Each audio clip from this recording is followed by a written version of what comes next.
How's life? Yeah, man, it's good. I think I've finally kicked the jet lag. I've been in the UK for 2 weeks. This is my 10th day in my house since September. Yeah. Yeah. Did you buy the house or is it? No, come on, Ben. Come on. I don't know. Yes, you do. Maybe. You really think I could buy a house? I could barely buy a van. Well, you know, like mortgages and stuff. That is exactly my point, Dan. Yeah.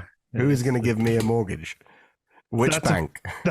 That's a fair point. I didn't even think about that, the logistic part. Imagine it. I go into a bank like, yeah. A couple of hundred, 300-400 grand maybe, and I'll pay it back over 75 years. They'll be like, sir, you will not live that long What or you do make that much money. What did you do for a job? Just And I say, how? Wrestle? Isn't that obvious? Are you doing that? Is that just what you're doing full time now? Yeah, man. I mean, it takes up all of my time. I don't get I don't get paid. I know. Yeah, I know exactly. Where this is going. You know exactly where this is going. Yeah, but yeah. It's been my full-time thing. We've performed nearly 80 times this year. So trying to do anything else at the same time, especially given that a lot of those were like runs, you know, where we perform every day. So it's not like you can just be like, oh, go to work for a bit beforehand. Yeah. So yeah, that's all I do. Hooray for me. Yeah, living the dream. I don't know whose dream, but some twisted motherfucker is just. You shaved your head too. No, man, it's been like this for 10 years. Oh, is it? Yeah. I thought it was long all the way through. I didn't realize he was like undercut. Nah, I was like the OG. Are you the original? I was the OG Ragnar, bro. You know, when Vikings first came out, and I shaved all my hair because I was wrestling in a mask at the time, and I have a lot of hair. It was very hot. Yeah. So I did it, and I was like, this is pretty cool, actually. And flash forward to now, everybody. So now I'm going to do like the reverse, where it's just really long at the sides and there's nothing on top. I honestly thought it was long all over. How many times have I met you and so many. and I've never realized. Oh, I'm such a bad friend. Nah, I think no, it's dark when we see each other. I mean, okay. No, I don't advertise it, Dan. I don't advertise my hairstyle. No. Do you have like a reverse comb over down the sides? I need to, man. I've got so little hair left that I need to. It's like an all over comb over. Does that get worse with the wrestling? I mean, you must get bits pulled out all the time. All the time. Yeah, I mean, that's my go-to excuse. It's the wrestling. When my hair's been pulled out. Yeah. I had a friend once who was aging. Yeah, I had a friend once who went bald. He was like, yeah, it's because I wear tight hats. I'm like, shut the fuck up. And he's like, no, so there's doctor studies on it. I'm like, yeah. I mean, if that's going to make you feel better, then... You know how you can find out whether that's true is stop wearing the fucking hat and see what happens. Does it come back? Because if it doesn't... He's definitely still bald. Oh, no. So it wasn't the hats. No. Unless the hats did irreparable damage. Well, they are dangerous. Have you product tested the Horns of Odin hats so they don't turn you bald? Don't want to get a lawsuit for all the balding men out there. Oh, God. They'll take anything, mate. They will take any excuse to explain. I know. It's my high testosterone levels. It's such a shit thing, isn't it? Because like it doesn't it does happen. I guess it does happen to some women, but it's rare. It's like such a shit thing that it just happens to guys, isn't it? That like we hit 30 and it's like, oh fuck your hair. You don't need your hair anymore, or at least not bad hair. I just think it's your body's way of telling you to die. That's you know, you've expired. Go now. as soon as you go bald. Yeah, I had some friends who were bald at like 19. No, I'm teasing. I feel like I can make these jokes now because my own hair is thinning, so I feel like I'm not poking fun at our bald friends because I think bald guys look amazing. If I had the cranial structure for it, I'd choose to be bald. I'm sure. I mean, we'll all find out eventually. Yeah, ain't no one got hair in the grave. Well, I suppose some people have hair in the grave. It stays there, doesn't it? Does it? Well, yeah. Oh, yeah, I guess it does, yeah. Yeah. Mm. My dad's always had a shaved head, so I think By he choice. looks. Well, I always assumed not, but I've held on to mine quite well, so maybe I don't know. I haven't worn any hats. He was in the military, so I think I was in the navy, so Right. I imagine it's probably just one of those things. He was very author. What's the word? Authoritarian? Authoritarian. Yeah, that What, one. Ari, his hair? No, because he was in like the navy, and then he was in the police, and that kind of Uh, career. Then I know that the Navy, you used to have to like apply if you wanted to have a mustache or a beard. When it got cold, you had to be like, write to the Queen and be like, ma'am, may I grow a beard? I'm quite cold. And then they'd let you grow a beard for a bit. And if it was cool, you could keep it. And if it wasn't, you had to shave it. Mate, you see it all the time now with like Viking Bros, where Who? just different versions of us, really. But Yes. where they're like, oh, they're in the military, and they're like, can somebody explain how I can say that it's part of my religion to keep my beard? You see it all the time. Yeah. It's like, oh, like I work in somewhere where I need a safety mask for my own health, but can somebody tell me how I can get out of wearing this fucking safety mask because it's my religion? Because I really like having a beard. Yeah. And dusty lungs. I've had a beard since I was 23 or something. And I've lost a lot of like acting jobs because I'm just like, I'm gonna shave my beard off of this. But honestly, it's a beard. Yeah. Just shave it off, man. Yeah, especially when it's like health and safety. Just well, maybe if you're in the forces, it gives you like, if you've got a beard. I don't know. I've never been to war. Maybe having a beard helps you, summon up the. You go to war every time you step in that ring. Oh yeah. I love those analogies when people do that. Like, I'm a modern warrior. I'm a modern warrior. It's real to me. God damn it! I'm the warrior of the pen. No, I guess what you do is somewhat. It's not. It's not. All right. It's not. What I do is dancing with rage. But it has a physical element, I guess, of. Well, yeah, so does building a house. No one talks about the warriors of bricks. Like, Yeah, I am a dancer who does violent-looking dancing while saying this is real. It's not, and anyone who says it is insane. No, it's still athletic though. It's very athletic. Yep. In the same way that ballet and figure skating are athletic. That is how I think of it. I mean, obviously, like there's a fine line. You can wrestle for real, and that is very much a war between two individuals. But can you have a war between individuals, Dan? Or is a war between states? I don't know the definition of war. Put me on the spot there. Yeah, let's have a podcast about that. Actually, no, let's not. No, let's just. I think this is more fun. Than war. There's setting the bar pretty low. Definitely more fun than war. I don't know where Jonas is. He's always fucking late. Yeah, maybe he's in a war. But with Jonas, it would be like a sex war, Oh yeah, for 100%.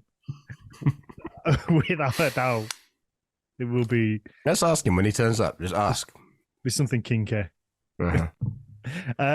I think what I was going to do some introduction, but I feel like we should just leave the last 10 minutes in the podcast, and then Jonas can just join when he comes. So your radio.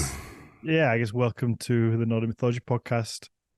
I'm Daniel Farrand, owner of the company Horns of Odin. And I guess Jonas can come when he comes, but we're going to have some fun on like a Christmas, New Year special recap at all three of our busy years and just hang out. And do you have beer? I think it's the first time you've not had beer, Ed. I have Valhalla herbal liqueur. Oh, you do? I thought I saw you drinking Coca-Cola, and I was like, I was also doing that because this came from the gym, and this is my 5th gym session since like July, so it is not going well for me. So I'm all about the neat sugar. Yeah, but you're working out every night. No, this is the thing that people that don't actually train say, when you're like, I haven't been to the gym for a while. They're like, yeah, but you moved house recently. That's the same. And you're like, yeah, you never trained, did you? Lifting a sofa. No, but I guess your performances have to be a level of athleticism and working out. Yeah, for sure. For like a very short period of time. It's definitely true. But, I don't... For a while, I was a strong man for a while. I had to lift things and carry them around, and I became quite good at that and quite strong overall. And now I am basically like a child, and not even a strong child. Not even one of those freakishly strong children. No, I'm just like an average child. It's not good. It's not good. Not proud of it. Time to sign up for an ice marathon, maybe? Oh, not again. Never again. Genuinely never again. I have a Valknut tattooed on the ligament that was giving me gyp for that entire marathon to try and say, like, fuck you, ligament. Have you really? I mean, I feel like you can't blame the ligament when you signed up to do a marathon, never doing a marathon, not really being a runner, and then adding the fact it was on ice. Yeah. I mean, even a marathon wasn't hard enough. No, you're thinking about it the wrong way, Dan. Ice is slippery. So if you just get some momentum, you just carry on. Did it work? Nope. No, it did not. You had studded shoes on. Well, I had to rent the shoes. That was part of the thing. When you get there, you have to rent the shoes from the company doing it. It's like, I think, like a marketing thing. Okay. And when I got fitted for the shoes, the lady was like, oh, so what size running shoes do you normally wear? And I was like, well, I don't know. I've never run. And she was like, excuse me? You know that you're about to run around a lake for 26 miles. I was like, yeah, but I'm going to slide. You watch me. There's Jonas. There he is. Guys. Hey, guys. We already started Jonas in a fashion. No. Well, it was more that we just ended up talking and it ended up being fun. So I was like, oh, let's just start. Yeah, why not? Reminiscing on the time that, I don't know if you know this story, that Ed did, I think, was it like England's Strongest Man, like 2 days before, and then signed up for an ice marathon. Close. It was never doing a marathon before. Yeah, I did the ice marathon, having never run anywhere. And then 1 month later, I had the Southern England's Strongest Man regional qualifiers for the World's Strongest Man. 1 month later, which was as long as it took me to be able to walk again. I should point that out. So no training until like. No, but I could eat. I just had to eat to train. And then then when I got to the day, I was too heavy for the weight category. So I then had to put on all of my clothes and cycle for 2 hours to try and shed the water weight. And then I could compete in the strongman competition. Which is exactly what you want to do. Oh, I won. Did you do? I won because people are bitches, You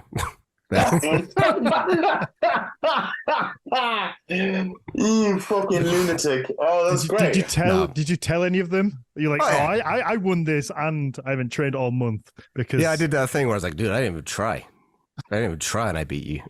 Yeah, I didn't even try. Did you do the whole Arnold thing, like when he meets Lou Ferrigno and Pump and Iron? Have you seen that one where but I think it goes something like he says, "Hey Lou, you know what? I called my mom yesterday and I told her that I won the competition. So you see, I already won." Nice. Yeah, it's more or less the same exact thing. Yeah, kind of like, just like, yeah, whatever. Yeah, well, no, I mean, I don't know.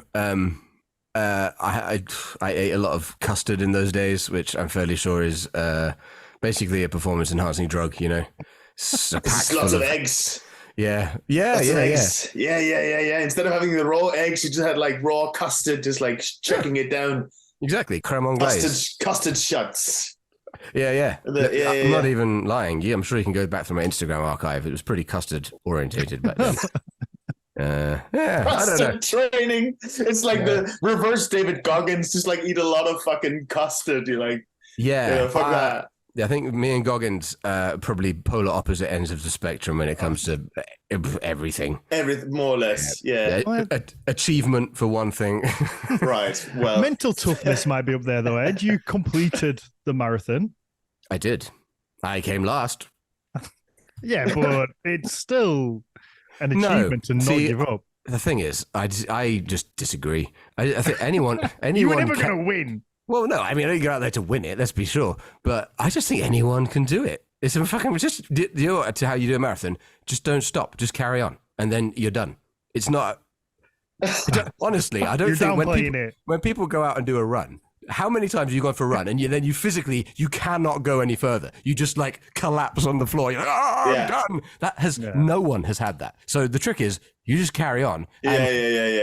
Go for enough hours, and then you're like, I've done a marathon. It really is not very difficult. Like the difficult thing is doing it quickly, and I did not do it quickly. So I honestly, I don't think quickly. It's not to break all the fun, but there's a friend of mine he's a sort of a yogi, a very, very accomplished yogi, Indian bloke from Bombay, and he said like he had like an interesting thought about humans versus machines, because of course humans, just like machines, we get created and then at some point we do die. But the difference between us and a machine is created exactly as it is supposed to be from the very beginning, and then it deteriorates. Human beings get better as time goes by if we keep doing the same thing, right? So we're constant work and progress. And of course, at some point, we also break down. But it's the difference between us and a machine is that we get better the more we wear ourselves in a way, you know, the more we sort of like just grind, we get better, whilst the machine would break down the more you grind it, whatever. It's interesting. Your Indian friend, was his name Jean-Paul Sartre by any chance? Because it sounds pretty similar. Did he mention something about Sartre? I can't remember. Maybe. And it rings a bell. It's a long time since we had this conversation, so it could be. I'm just yanking your chain. Yeah, why vibe on it? What did Sartre say? Well, Sartre, it was the bit about the existence preceding the essence. You know, a machine gets built with its purpose already there, whereas a human being gets brought into existence, and then we decide our purpose afterwards along the way. And we're free to choose to tell that purpose to do one and make a new purpose anytime we like, whereas a machine is not. And so I guess that's why, you know, it's all tied into the idea of working out who you want to be and what you want to do, and then fucking doing it rather than not doing it. Yep. Good old Indian friend. Well done him. Yes, well done him. Yes, indeed. Some people have been commenting on my black nails. They're loving my black nails, and I just then could like. Oh. There you go. The black nails just took him out of the conversation. Yeah. You know what happened is because he did like this. He cast a spell because of his black nails, and he did look like it. Yeah, that's what he said. The last thing I heard him say was, "And now we'll make me disappear." I'm gone. He'll be back. He will be back. Ed, did you see the gentleman running the length of Africa? Oh, fucking! What the fuck was that? That was look. I was saying all kinds of things. Am I coming through badly? Yeah. I mean, badly is one way of putting it. You had the face of a goat. No, I'm saying. Can you not hear me? I was saying all kinds of things. No, you literally went. You did wizard hands with your fingers. Stopped. You completely froze. We heard nothing, and then you came back with the face of a goat. For a demon. Yeah. So, can you guess why I'm wearing this and why I was wearing this for a couple of hours yesterday? Sex things. Definitely sex things. Yeah. I feel that relates to that's actually not completely off, but I will not. That wasn't what I was going to tell you about. Yeah. No, there was the fucking Julebug run in Copenhagen yesterday. That's what I went for. The one that Nordic animism Rune is making in Copenhagen. Have you heard about this? I haven't. No. My God. My head has just been in work for the last month. You know, it's Christmas. It's a shame. It gets nutty. It kind of ruins it as well because you're just so busy working all the time. You don't get to. It's the same for me. Enjoy all the festivities. I had literally 2 days to go and have a little bit of off, like Friday and Saturday. That was it. Like I've also just been like fucking it's been mad. It's been fucking mad. I've had Christmas end of year concert with my singing students and stuff like that, and I'm renovating a house, and it's been great. It's a lot of work, but for me it's been very fulfilling work. So even I've been exhausted when I come home, it was just like in a good way, like wow, it's nice, you know.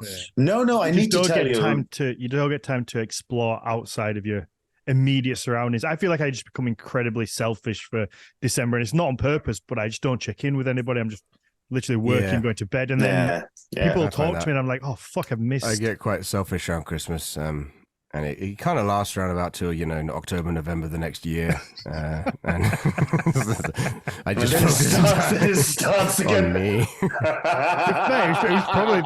It was probably this time last year I last heard from you. Oh God! And I've missed you. I haven't heard you for ages either. You selfish bastard.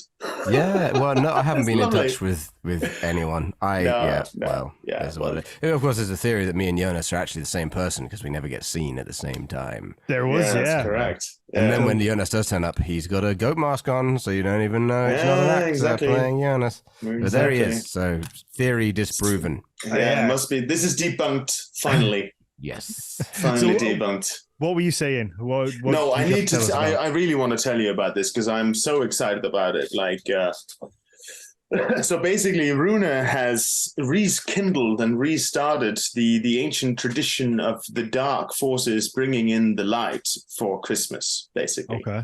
So again, this is the whole idea that he works a lot about. He works a lot on with the whole sort of. That there has to be that sort of like connection between the light and the dark, that once that gets separated, that's basically when we have Ragnarok, right? That's when there's no more communication between the gods of order and the gods of chaos, if you will, if that's another way of thinking about it, I suppose.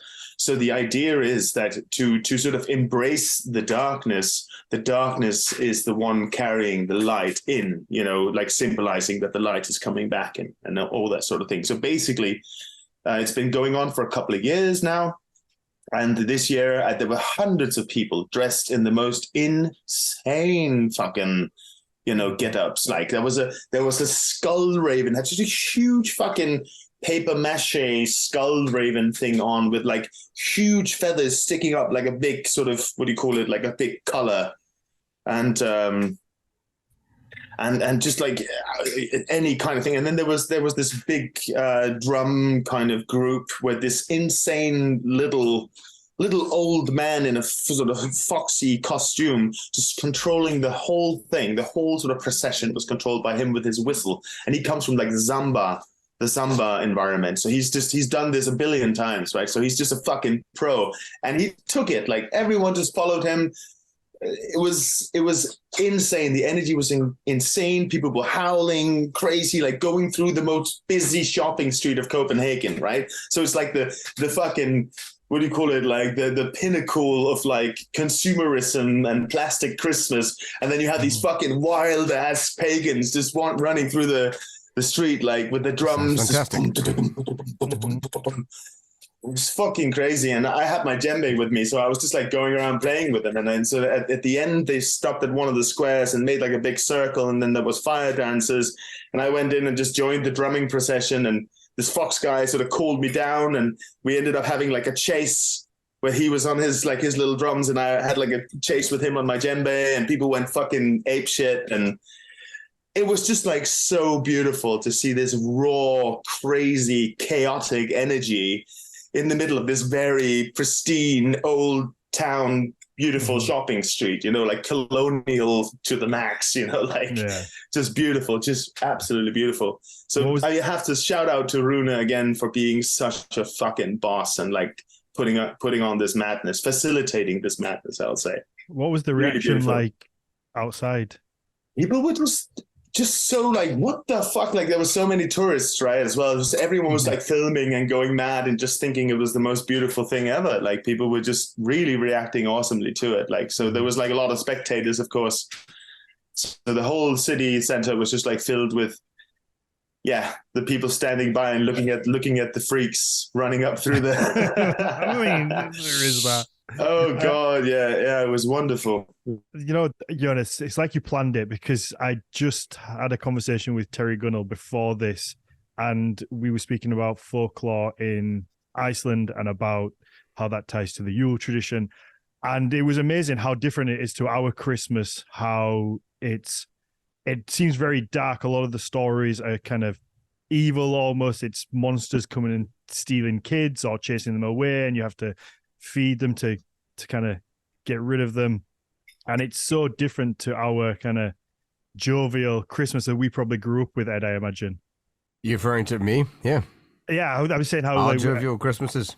Yeah, we grew up in kind of, I assume, in a Christmas, in an English tradition of like a very happy Christmas, whereas the Icelandic kind of folklores were seem very kind of dark, and that idea of darkness for the winter period and then bringing in the light and the happiness kind of throughout the summer months. So if people want to learn more about that, definitely check out the episode before this with Terry Gunnell. Yeah. It's interesting how it seems to have a lot more to do like with the seasons, you know, and the coming of light and the coming of darkness. Whereas when we grew up, it's like some man may or may not slide down your chimney. That is it. I mean, I think also, it's like when you look at the different holidays and so on that we have, and even that I suppose they had back then. I mean, there would be spring, which would all be all about the buds and the birds and the bees and love and sky and ground and nature, marriage. Like, how could you say, like, nature's sexuality mirroring the human sexuality. Can't fucking help himself going there. always to the sex side of stuff. So it makes sense, I feel, that some traditions also, in some sense, even if it's not maybe honoring the darkness, it's like putting focus on it, because that's super fucking important. We don't do that in our modern times. And then there's so many, in psychiatry and so on, that talks about the sort of like focus on avoidance of, for instance, thinking about death, for instance, and these kind of things. Like, it's like we're sort of constantly, we're so focused on death, but we're focused on death in how do we get around it? How do we stop it? And it's kind of like frantic and I would say not beneficial, because I feel that if we do, it's like the old Bushido, like samurai code, like the big questions in life you have to take lightly, and the small things in life you have to take with utmost, importance and severity and whatever. And what it basically means is that you have to have thought so much about the big things in life that you can sort of put them aside and then focus on being present with whatever the fuck you're doing, whether it's sitting and doing a podcast, whether it's washing the dishes or whatever. So I think the idea of having a festival like that sort of like brings light to the darkness, and the darkness also brings the light in some sense, that whole cyclical interchangement thing. I think that's absolutely fucking brilliant. And if we can do that, having a fucking great time while we do it, even so better. So much the better. Exactly. Indeed. So I would advise anyone who listens to this right now and hears this to go and do this in your own hometown, even if you live in a shit Switch little, off all the lights in your house. Switch off all the lights in your house and sit there. And just sit there in darkness. Make processions like this in your own towns. Do that. Yeah. Fun. Yeah, do it. March in the streets. In the streets. Put on some funny clothes. Forget about all your inhibitions and whatever it is, and just fucking get higher on your own supply and just go fly.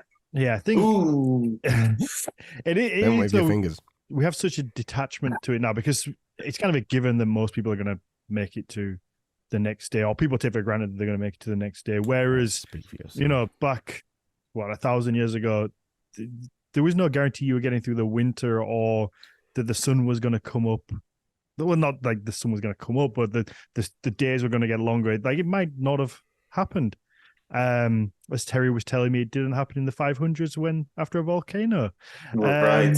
So Fimbul winter. Yeah, so it might not happen. So people kind of had to appreciate these things and worship to them, and it was. Whereas now we're just, I don't know. We all think of these huge issues that are going on around the world, which are going on, and It is terrible, but we just kind of so detached from his own little bits. I don't know. What's so terrible? I'm not getting to that now. No, you're not. I was just joking. We nearly cancelled the podcast earlier, and made a war podcast. A war podcast? Yep, we talked about it. We were going to just talk about wars. We did, yeah. We did speak about wars before. Ed, why did you think Jonas might be late? I assumed you were in a sex war. I'm always in some sort of sex war. That's true. Yes. Aren't we all? It has to be a little bit, right? Like, that's a Rammstein lyric, isn't it? I'm pretty sure. If it isn't, it should be. It definitely is. One of the lyrics is like, sex is a battle, love is war, which sounds much cooler in German. Yeah. For sure. Liebe ist Krieg, I think. Liebe ist Krieg, yeah. Liebe ist Krieg. Sex is a battle, love is war. Yeah, I think so. Right. Sex ist eine Schlaucht. Eine Schlaucht. There you go. Schlaucht. Liebe ist Krieg. So I think Rammstein just say things because it sounds cool, which, to be fair, is all music, apart from yours, obviously, Jonas.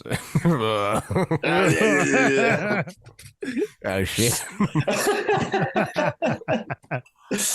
I actually had a really funny thing here. A friend of mine, she sent like a video of her 2-year-old daughter, who apparently absolutely fucking loves Skinanariash, right? Like, she loves that track of Nabala. I think it's the fourth track, I think. And that track is all about basically Skirnir cursing Earth goddess with like fucking, he's gonna force her with a big fat rod. He's gonna kill all her family, and she still just doesn't want to go with him to go and have sex with Freyr. That's the whole point of the story. But when he then curses her with, or threatens her with infertility, and that she's going to stand at the gates of hell and drink goat's piss, and she's going to be fucked by many men, and she's not going to feel any pleasure, that's when she finally decides to come. And actually, it's a beautiful thing when you really look at it, because the whole idea is that it's the marriage of sky and ground that has to happen. Because if it doesn't, then the whole world falls apart, right? That's the image of the story and so on, at least in my interpretation. But, seeing this little girl, this little 2-year-old girl, just like when the drums come on, and she's just like, she gets so excited, she doesn't know what to do herself. She goes crazy. I was just like, that's really sweet, but it's good that she doesn't. Yeah, it's good that she's 2. Yeah, 2 is probably a strong age for listening to things, because you don't know what they're about. So you don't know what they're about. You're just feeling the vibe of the drums, and just going with it, right? Some of my best work was done when I was 2. Most people say it's been a gradual decline ever since. Same here, man. Same here, bro. I had my most important concert ever was when I was 3. Oh yeah, is that serious? He's cut off. He's doing this on purpose. I think you're right, Ed. He can't. He drops these bombshells and then disappears. Yeah, I think you're right. It is like a marketing ploy. Yeah, told you. He just cuts out as soon as he says something and just leaves. Yeah. I'm in a constant sex war. When he goes, I feel like he'd be good enough to hold a conversation. It's better than your van was better than this. My van, man, was better than most things. It's gone moldy, though. I left it alone for like 4 months while I was touring with my show, and came back and it had leaked and gone moldy. So, going to be a big old repair job. I was going to say, are you going to fix it? I have a lot of choice, really. No one's going to buy a moldy van, so I'm going to have to fix it and then either keep it or sell it. So if anyone else there wants the infamous, world-renowned Guildsmobile, not moldy, I am going to fix it. Get in touch. He probably should have left that bit out. Yeah, marketing is not my strong point. You can Google it. You Google Ed Gamester van, and there's a whole tour on YouTube of the van. So you can see what you're getting yourself into. It's great. It's brilliant. Yeah. And that video was made before it had toured the world. So think how much glory is now. I'm assuming you have a tour bus now. People assume many things, Dan. No, we do not have a tour bus. We ride the tram to work. Like the rock stars we are. So, obviously, you just played in London, Clapham? Yeah, boy. Yeah, we just played in Clapham, which was badass. A great way to end the year.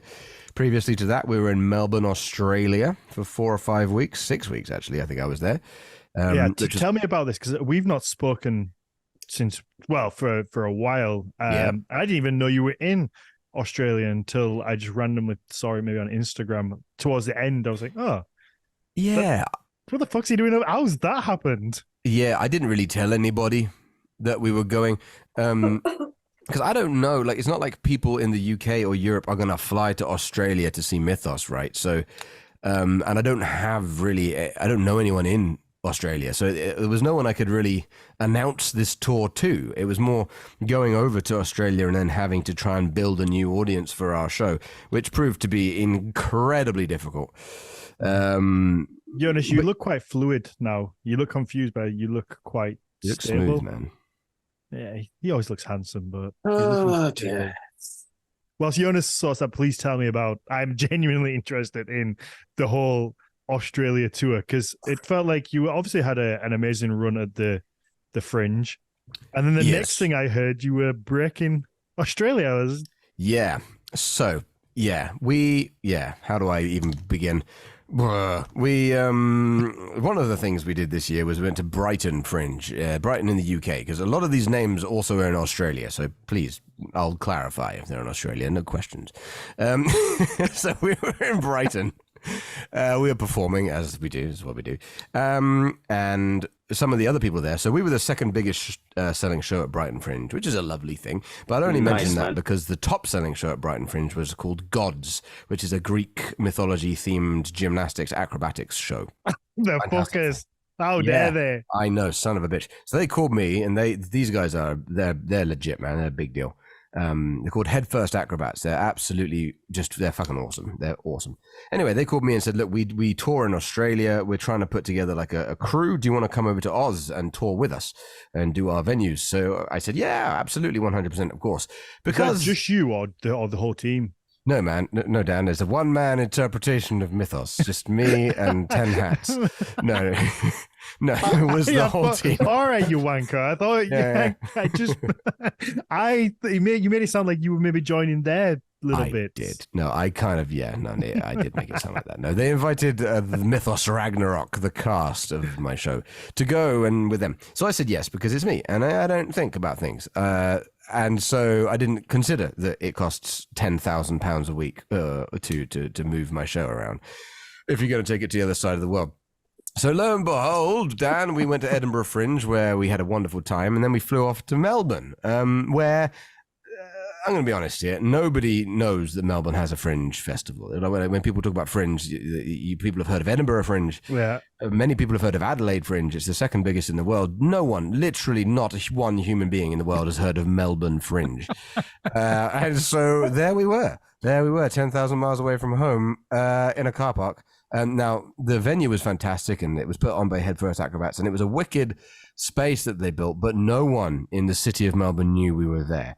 And so began a month of trying to tell Melbourne that we were there and get them to come see the show before we left, which was without a doubt the hardest thing I have ever done in my entire life. But hey, I survived, and we're going back to Australia, to Adelaide, where people will know that we're there and is a bigger deal. We'll be there in February and March. But it was more like, no one else is doing a show like mine, whether you come from a theatrical background or a wrestling background. Good reason. Yeah, dude, for like a catalog of good reasons. But like whether you're interested in wrestling as a wrestler or as someone who likes it, whether you're interested in the theater or whether you're interested in the mythology, right? No one is telling the myths or the stories like I do. There isn't anyone, and that's, often get to say that of an art form, but there is literally no one in the world doing fucking what crazy, I do. man. Yeah. Thanks. Yeah. Yeah. It's cool. If I'm proud of one thing, it's that. And so I was what's crazy isn't that you got the idea. People get lots of fucking crazy ideas all the time. The fact is that you did it, and it actually is something that's good. That's the crazy thing. Well, thank you. I mean, yeah. No, because Jesus, like fucking being a creative, you get tons of, super. You think in your head great ideas, and then you try it out, and you're like, oh fuck. Oh yeah, 99% of the time, and also with this one, but like, clearly not. But it's the same skills that got you through the ice marathon. It's the stubbornness of this is my idea. I'm going to do it for the first however long I'm going to lose money, but eventually forever I will lose money, man. This show will never make any money. As much money. No, can't be. It's I only have one skill. And that is the inability to give up on stuff when I love it, and so that's what I'm doing.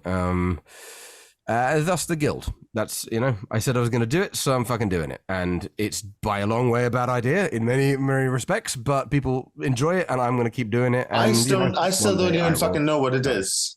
What is it? I see it everywhere. I know it's something about people that are together, but I'm just seeing Ed. So you are the guild. Or what? Oh, you're referring to the guild. I thought you meant Mythos. I was like, no. Of course, the Mythos is like pretty clear. Like, this is pretty clear what that is. Like, you can't come on and ask him that question. Who are you? That's not what you talked about. You talked about thus the guild was a bad idea, but I can't judge whether it's a bad idea or not because I don't know what the fuck it is. What is it really? I don't know what the guild is. I think I asked you on an early episode what the guild was, and you didn't even know the real definition of the guild. People have been asking me. Stop for a second. This is the beautiful thing about being in your mom's house and doing a podcast like this. Because she comes and puts a note for me like this. And for those who can read Danish, it says, Ikke så meget fuck. Please don't say fuck so much, Jonas. Oh, bless her. Sorry, Jonas's mum. Mom, you're fucking great. Oh, this bless her. Fucking great. That's the sweetest thing.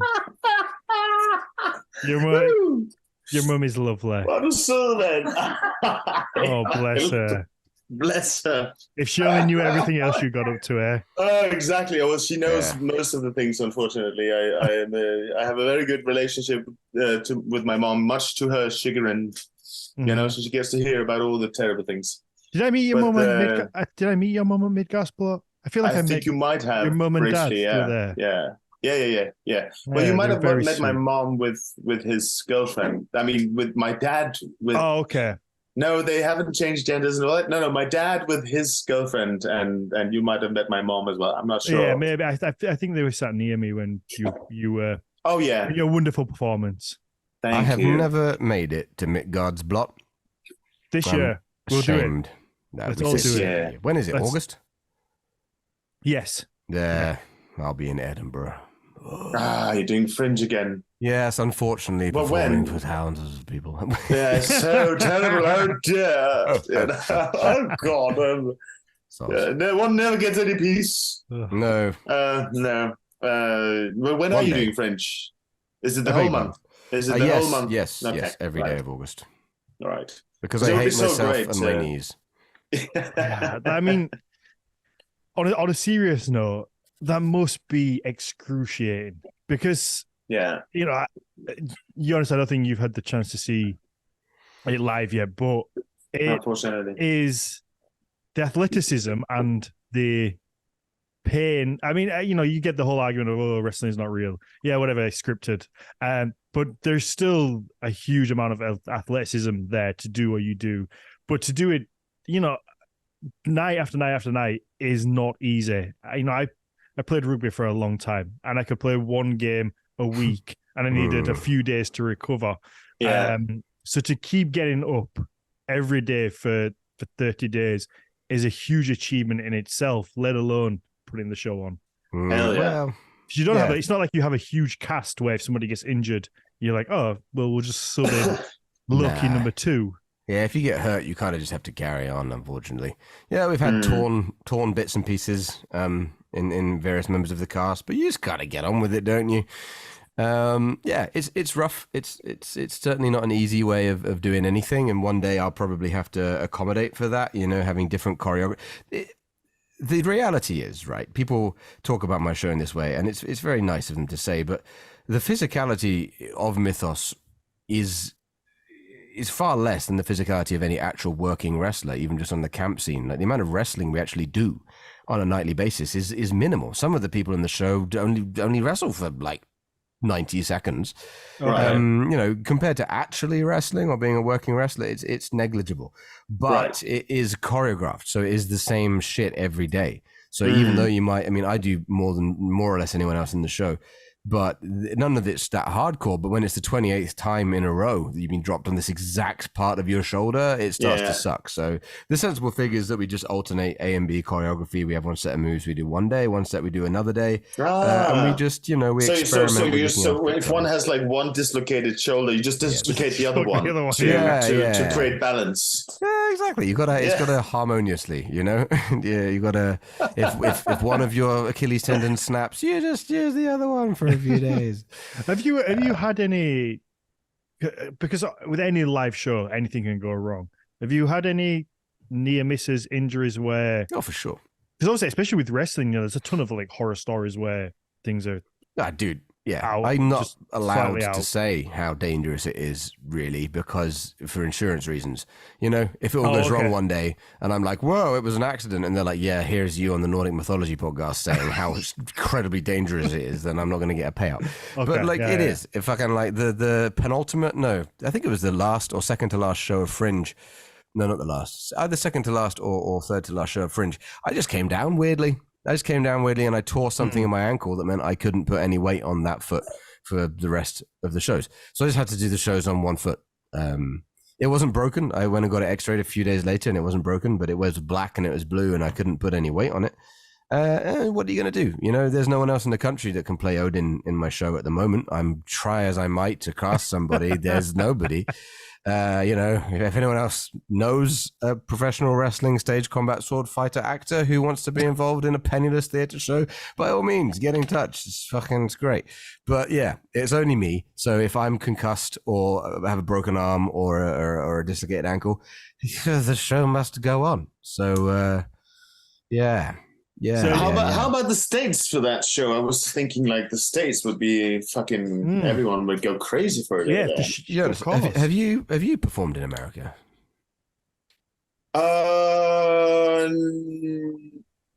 No. Exactly. Nobody has, because America hates art.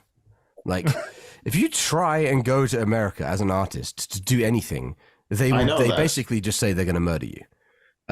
But Americans do love wrestling, and they do love anything. But, do you know what Americans love most? What Americans love most is Americans. And so if you're like, I'm going to bring my show, my band, my art to America and put it on, they just go like, why can't we do that? Yeah. Why can't you just come here and let the American people do that? You're like, well, because it's not my thing. They're like, well, just hire some Americans to do it. You're like, well, then it's not my thing. They're like, well, then get out. You can't fucking, like, the visa application process to try I know. It's just, I know all of this. You basically have to prove that you are the only people in the world that can do what you do. For a band, that's arguable because it's your music. But if it's like a theater piece, you can just hire American actors or American wrestlers to do it. So they won't let us in to do it. We can go anywhere else in the world. We can go to Thailand. We can go to Canada. Anywhere else. But in America, they're like, no, you can't be coming here with your art when it's not generating work for the American artists. You're like, I have a way of getting around that, perhaps. Murder. Sorry. Well, I mean, I feel like that might be worse for insurance than. Yeah, that's why they're actually not letting me in. Well, you can go. I mean, I know exactly what you're saying. I mean, because even though I haven't tried it myself, I have tons of friends who've toured America, and even for bands, it's fucking ape shit difficult. Like it's so fucking crazy, Yes. But you're right about the whole sort of, you have to be able to say that this is something that we're the only ones who can do. But you have to also understand that Americans are idiots when it comes to culture as well. So that's a benefit for you. Do you understand what I'm saying? So what you're saying is that, no, because you're going to say that the kind of mythology that you're focused on is mythology from Northern Europe, and therefore this is something specifically that you can only do. Otherwise, it is what? It is what?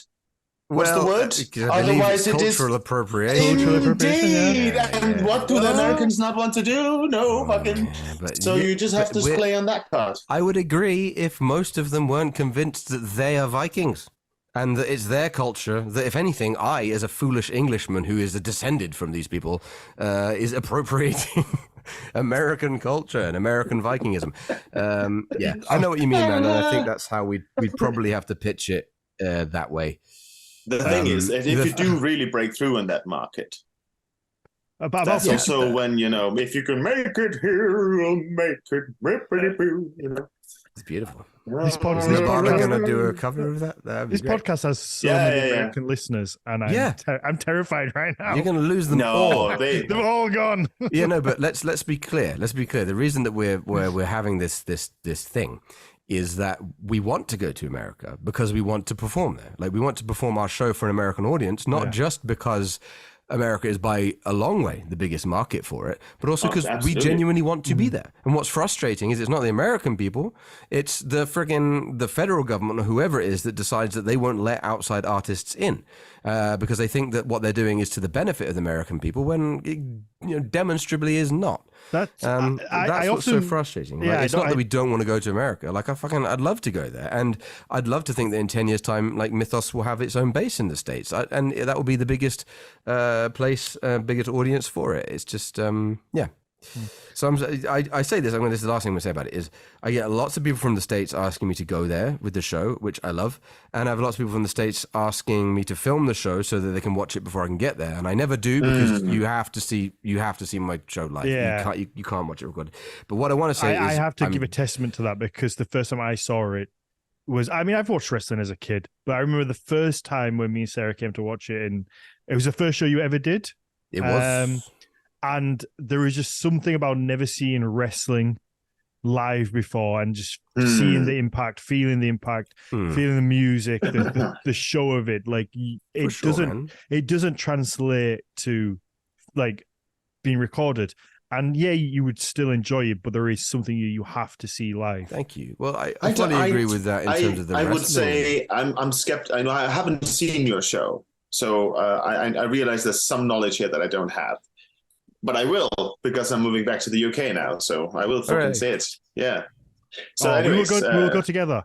Exactly, Dan. We'll go together, have a little bromance, have a little dinner before, Candlelit. Candlelit. Jonas, we'll recreate the Lady and the Tramp scene. So with the spaghetti that was made, the spaghetti and the meatballs. Yeah, absolutely. We will recreate it. The other thing about the show. Sorry, I just wanted to say about the whole filming it. I'm absolutely sure that you could find a videographer who would find some kind of super creative way of doing it. I don't want to. I have. I have the film. I have the show filmed many times already. I've got loads of cool footage. That's how I make all the videos and stuff. And I have no doubt that I would find a cinematographer who could create a really interesting version of it. Yeah. But I made the show because I'm passionately interested in storytelling, live storytelling and human connection. And the idea that I can stand in front of whether it's 5 people or 500 people and have a connection with those people for an hour, like a real chemical, visceral connection that extends from them caring about my well-being when I'm being slammed about the place to the stories that I'm telling. And I really believe that is what my show does that other shows maybe don't do to the same extent. And I think that by filming it and removing that, I think you could still create a product or an experience of incredible quality. But I think the spirituality and the human connection would be completely lost. And that, if anything, that's why I wanted to make this show, was I wanted to get out there and tell these incredible stories to other people face to face, where they can see the whites of my eyes and the blood running out my nose. But okay. So I totally get your point there, but you could probably still do maybe something which I'm only saying it not because I want to sit and watch it. I want to come see it live, obviously, and I think everyone does. But what it would be if you could do just like, what do you mean? Like, is it an hour? Is it an hour? The whole show? How long is it? 2 hours? Between an hour and a half and 2 hours, depending on. Oh dear. Okay, well. If you could get a really good editor and a really good cinematographer to film it and make a 5-10 minute awesome teaser trailer that would sort of tap into some of the highlights and sort of still not tell the whole story, but give that real feeling of what it is. You know, the own. Oh, have you had an idea such as that? Yeah. Well, we had four cameras on us in Edinburgh, and we had 4 cameras on us in Clapham, with the idea of creating almost exactly that, a little bit of a dip of the toe into the world. Exactly, because it's a flower to the bees, you know, just to bring them in and to have that experience that you're talking about. Because I totally understand that. I think the problem is people don't want to fucking travel.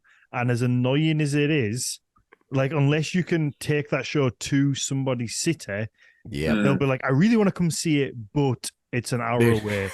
And Ed, obviously, we're both good friends with Sean, Sean Parry, the tattooist. You know, like, he's one of the best tattooists in the world. He has people coming from, well, particularly when it comes to like Nordic style, like he has people coming from America, from Australia, to come to this little place in his little studio in Clondon to get tattooed by him. But then he'll get somebody from Huddersfield, well, near where I am, there's 2 hours away. They're like, let me know if you're ever near, because 2 hours is a bit far to travel. Yeah. And it's like this idea that people don't want to travel to see these amazing things. So as much as you want to create these videos to pull people in, you, unless you take it to somebody, you can only get that it's audience. Quite amazing. So far, this is no word of a lie. In London, we've had people come from Seattle and the Czech Republic and Japan to see Mythos. And then we get other people in Birmingham being like, sick. Dude, when are you going to be in Birmingham? It's like, I mean, also, just as a blanket policy to everyone out there, it's not up to me where we perform. Well, it sounds silly, but it's not like every theatre in the UK is like, Ed, come to us. Come, when are you going to be there? Like, I have to apply and like beg to be put on. So like, if I'm not in your town, I'm super sorry. It's not because I'm not trying to be. Manchester and Liverpool especially, everyone's like, come to Manchester. I'd fucking love to come to Manchester. If you can find me a theatre in Manchester that will take me, please let me know, because it's not up to me. It's not like I can just like take my pick of where I perform. I would love to. Not yet. Not yet. Not yet. Ditto countries. I'm doing my best. We're going to be in Australia, Canada, I think Germany, Switzerland, hopefully the Netherlands, and also, this is cool, Paris. There's going to be a French language adaptation of Mythos opening in Paris next year. What are you talking about? Who's going to do that? Some French people. They're gonna. Look at his little face. He's so happy about it. I just can't believe it's actually. This was floated to me like a year ago, and I was like, "Yeah, all right, fine." And it's happening. They translated it into French and everything. Wow, I know. That's great, because I thought you were gonna do like a Eddie Izzard thing, like where you go and you learn French and then do the whole thing in like poor English French. I have no skills. And would be like the English coming and doing the whole, doing the thing, you know, like the whole, you silly English knickets. Yeah. Well, I definitely want to do a film noir version of Mythos. Oh, yeah. Which is in French and it's black and white and everyone is just smoking Ender cigarettes. And it's called Le Mythos. And Le Mythos. And it's maybe like based around, I don't know, gangsters. It's the same story. That'd be pretty cool, you know, like stop buzzing me a cigarette, Loki. Oh, for God's sake, what do you come here for? You're hired. You're hired, Jonas. Thank you. Oh, there's no money. I'd love to. You know, without getting too serious and too like broy, I guess. Like it makes me so happy when I see stuff like this, Ed, because the amount of work you put into it and seeing the journey from the first one, it's such a pleasure. Like, and the same thing goes for you, Jonas. When to see you both succeed and doing things and having these little adventures and expansion, it's just so lovely. It just makes me smile so much. Well, thank you, man. But the same goes to you, because you know, I know we've been on this podcast since you started it, and I am literally, Dan, I am wearing, look at this. I know that's an old, and not just that. sleeveless. Fucking, Although they're even older. Oh my I am God. wearing freaking the tracksuit bottoms that we wore on like the first ever Horns of Odin photo shoot. So we've watched dude, you think about that. Like, grow that's good. from- That's good commercial. Like, that's a good promotion for your stuff. Like, he's wearing the old stuff and it looks fucking Oh, I don't swanky wear the still, new stuff. you know? It's shit. Yeah, the new stuff is shit. You know what? The one thing we are terrible at is just not combining forces. Because I feel like we all do cool shit, and there must be an avenue to pull it together somehow. correct. And it would be so much better for us all, but Yes. we just don't do it. Like, obviously, Ed, I think your show would greatly benefit from live T-shirts. music. Well, no, I was more meaning like a live performance would take it to like that next level of Yes. And then What's the in English? You have the priest, and below the priest is a deacon. Is that correct? Or You are asking the wrong the wrong crowd. person. But the church servant, let's say, you know. Yeah. So there's a priest, and then there's a church servant. He's the one who takes care that the priest has everything that the priest needs, and so on. So we have a saying in Denmark that when it rains on the priest, it drips on the priest's servant. So the whole idea is sort of like when you are a lot of people together and you're doing a lot of cool things. You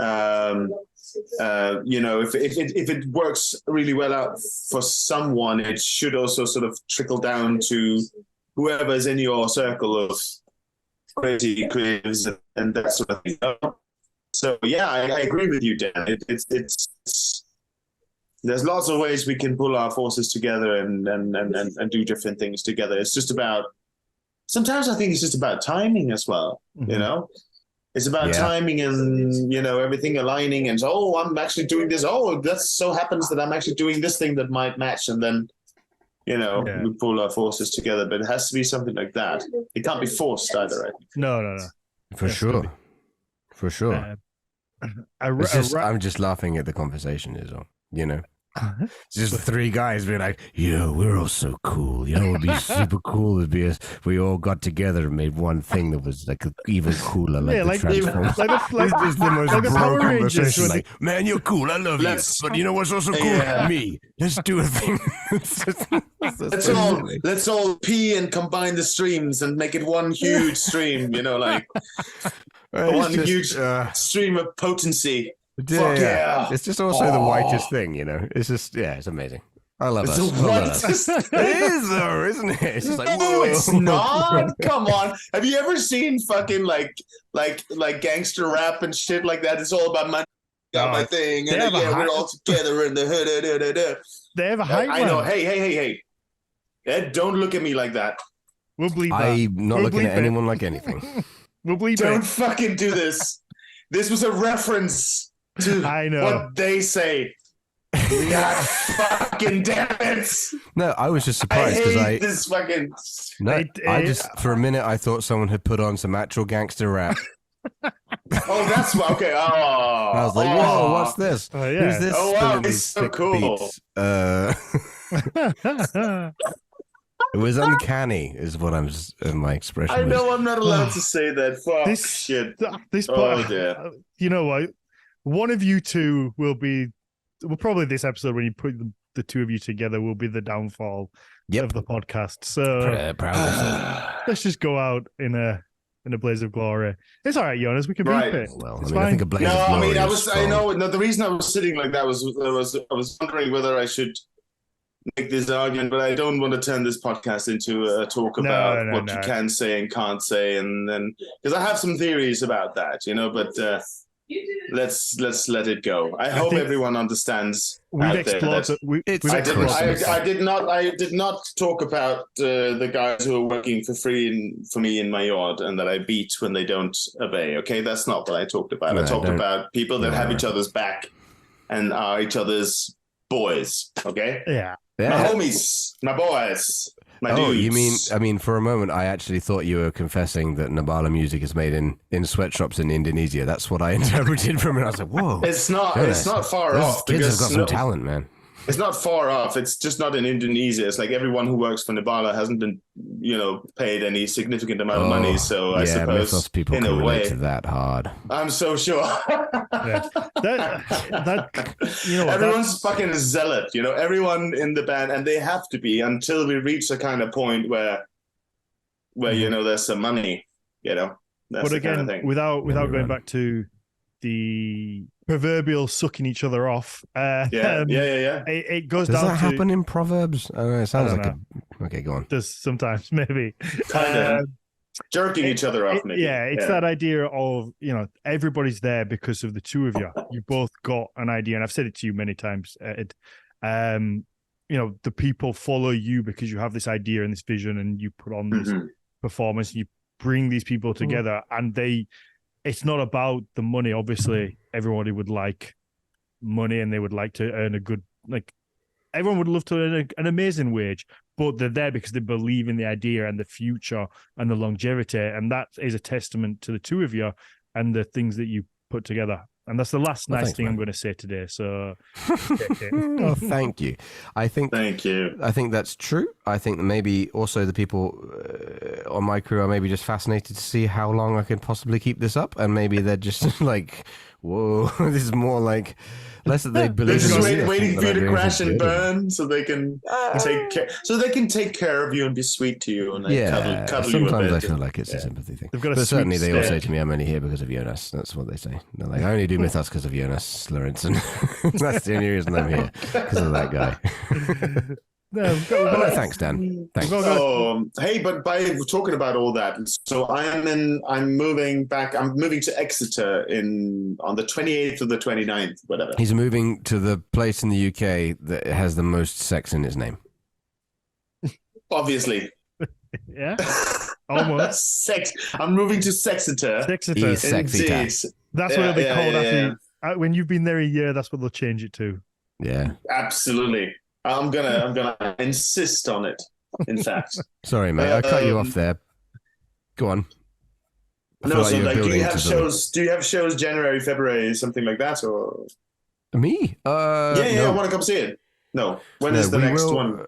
We've been trying to play in Exeter, weirdly enough, for about 2 years. The next UK show will be a series of little developmental shows we're doing in London, where we're going to run the show 6 times, and we're going to change it up every time. With different directors, different designers, and we're going to see we're going to throw a bunch of shit at the wall and see what sticks, basically. Cool. I'd love to come and see that. That'd be great. Please get stuck in. We'll be doing sound design, so your input would be very much welcomed as a creative. And then our next big London show will be next autumn, probably. Where I can't say what that's going to be because I'll be murdered by the Illuminati. But yeah, keep your eyes peeled. But otherwise, we're touring internationally for most of this year. But yeah, we'll be back. All right. In Exeter. Cool. In Exeter. Hey, maybe I can make that happen now that I'm moving there. I can sort of try to find out, push some things for you. That'd be great. I would love to see you. When Jonas becomes the mayor of Sexeter. Exactly. It'll be. You'll have a residency. You'll have a residency there, Ed. Well, you'll have a residency. Yeah, indeed. That's just like Jonas's house. What happens in Exeter stays in Exeter. No doubt. All right. I've got about 20 minutes before I need to leave. So, wow, cool. Jonas, tell us about Nibala. We spent so much time talking about fucking Ed's show. Yeah, it's true. And all sorts of other things. Sick of it. I mean, Ed. To be fair, Ed has more to say at the moment because Nibala really is. I'll tell you about it. I'll tell you about Nibala in this way. So basically, we've been wanting to write new material now, and I can't obviously say too much about what the material is going to be about, but it's quite an ambitious project, and it requires doing research from all kinds of different places in the world, and it all has to kind of fit together, and it's a huge thing. And then I've had the problem of starting to write music, which is something that really shocked me in a way, because I've had so much going on recently with teaching and with the move to Exeter and just tons of things that I've been doing. And certain life changes and so on, family constellation things to think about, how we're going to mitigate all kinds of shit. So whenever I've thought, okay, I have an evening free here to go to the studio and just lock myself in and do it, for some reason, I've just never gone. And it's like I haven't been able to find inspiration. And then I've been beating myself up about it because I've been like, Jonas, you're a fucking musician. You just go in the studio and then things just come out. But for some reason, I've just kept not being able to go there. Mm-hmm. And then this Friday, I had a kind of epiphany or whatever, or something. Something came to me. I was overflown with the kind of inspiration to write this particular piece of music. And it literally came out of nowhere. And I just had to bring my phone up and just like do the different like melodies that came to my head and the different ideas of how it was going to be arranged and so on, and then tell myself, this is what you're thinking right now. So future Jonas, I hope this triggers all the memories of what this sounds like. Because it's again this kind of thing where the music comes to me and it sounds incredible in my head, but again, can I do that justice? Can I make perfect tribute to whatever came to me over there?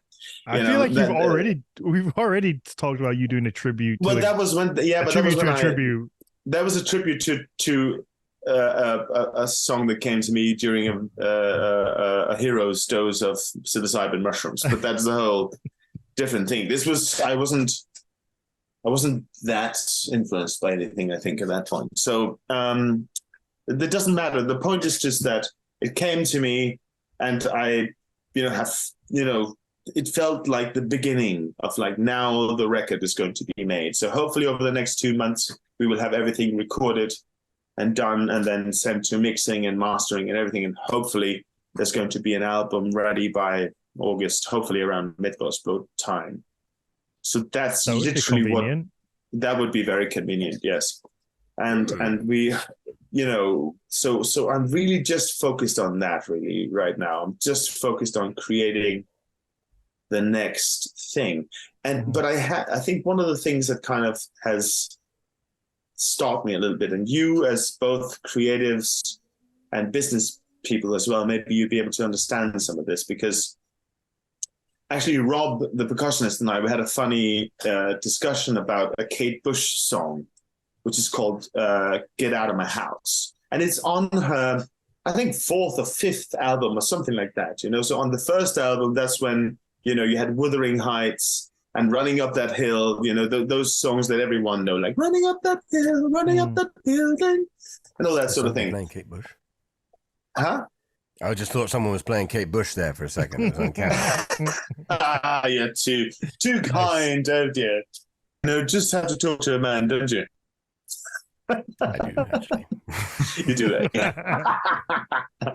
Yes, you do.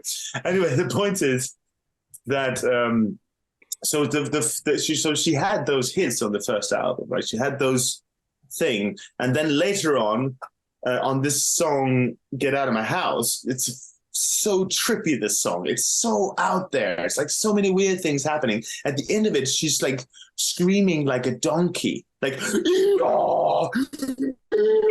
it's like the beat is like, it's like insane. It's absolute avant-garde madness track. And then what Rob and I found out is that, you never go full donkey on the first album.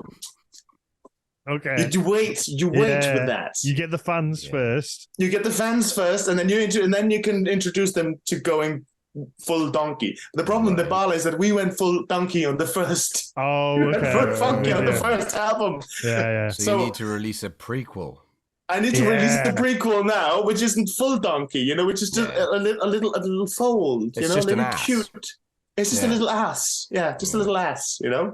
That's what we have to do. So even though I'm super ambitious and I want to make I always feel like I want to make music that breaks boundaries and all that sort of thing. I also have to think a little bit about hey, there's also a really cool challenge in making a song that'll stick and that'll get people in. That's a really cool challenge because I don't really do that ever. I always go full donkey, You have to. You don't want to half-ass it. Nice. That's really that's so bad, but it's so good still. Thank you. Yeah. No, I didn't want to be. Yeah. It's true though. As annoying as it is, you have to play to the audience and kind of just, I don't know, not dumb things down, but you need to dumb things down. Just go to the masses and do, it's just playing the game, isn't it? As much as sometimes you don't want to. I have to do it with the business all the time, because as much as people say they like traditional artwork, as soon as you put that on like a t-shirt, it's like, I'm not fucking buying that. Just give me something with runes on. And it's frustrating as it is, it happens. And there's so many people that make awesome artwork and they put it on t-shirts and it doesn't sell because people love it, but doesn't sell. It just doesn't translate into people buying things. You have to almost go to that like Viking bro-y type thing. And it's frustrating. You get there's those t-shirts you see on Facebook. It's like, always be yourself unless you're going to be a Viking, then be a Viking. It's like they must sell fucking loads of those t-shirts. There's a shitload more than a t-shirt. Have you seen that? Never got full donkey. Have you seen never go full donkey? That's not on the first try. Just don't go full donkey. But have you seen That's definitely the episode title. Yeah, never go full donkey on the first try. Yeah, that's the thing. No, but have you seen that Kai from Highland has done a kind of clothing brand? Yes. He calls it Old Norse. Mm-hmm. And I thought the minute I saw that was announced, I thought, oh my God, this is going to go like hotcakes. He'll have 200,000 followers within no time. Mm-hmm. People are going to buy this like shit. Now, I haven't spoken to Kai, so I don't know how well he's doing, but just when you go on Instagram, I think he still has less than 10,000 followers. Yeah. And I was so surprised. But I think it might be because the designs are fucking intricate, right? It's all his weird ass little dotty things and and some weird horse and whatever, some weird donkey or something, It sounds like he went full donkey. I think he went full donkey. Yeah. It is. It's taken me a long time. And even then, though, like, we don't sell tons of clothing. It's like, the clothing side of Hornsbone is more like a passion project. It's I enjoy doing it. There's something egotistical about people wearing your clothes, and that's probably why I keep doing it. It's certainly not about like the money. Dan, speaking of egotistical clothing, do you see my microphone slide closer to wash my mouth? I'm gonna let you in on a secret. Go on. Why don't we collaborate? You know how we're so cool. We should do something cool together. Let's collaborate on a Drunken Odin t-shirt. Yeah. Right? No one will buy it, but that's what will make it cool, and therefore people will buy it. And it's a collection of sayings of Drunken Odin from the Havermal episodes that we did. You remember those?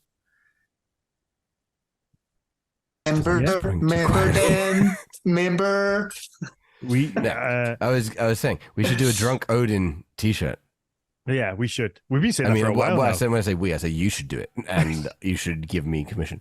But like, I was thinking, I would, if I had a t-shirt, it'd be a Drunken Odin t-shirt. And, it would be very good. Then I don't know anything about that, so I'll give the idea to you. In my head, all of this came out much more like a master plan and less like the ravings of a lunatic. But yeah, I think it fits that it's the ravings of a lunatic, since it's literally the ravings of a lunatic that you want to put on the t-shirts. I think it's all there. You go. Meant to be. It writes itself. It makes itself. The Drunk Coding podcasts are some of the ones that people refer to the most. I'm just like, they were so long ago as well, but they just. I know. That's what I mean. My best work was when I was 2 years old, and it's been downhill. I thought since you were sitting and drinking Valhalla, I'd do the same. Oh, nice. Oh, you have? Is it the same? I do. I think it's just a bit. I just have a slightly bigger bottle than you. Ed's has gone down significantly during the end of the show. Right. All right, fellas, I need to wrap quite this up. Delicious. Guys, that's why I brought it. I brought it to say cheers with you guys. Cheers. Yeah. Cheers. And fucking Merry Christmas, eh? Cheers to us, three cool guys. So cool. We should do things. We should do things together.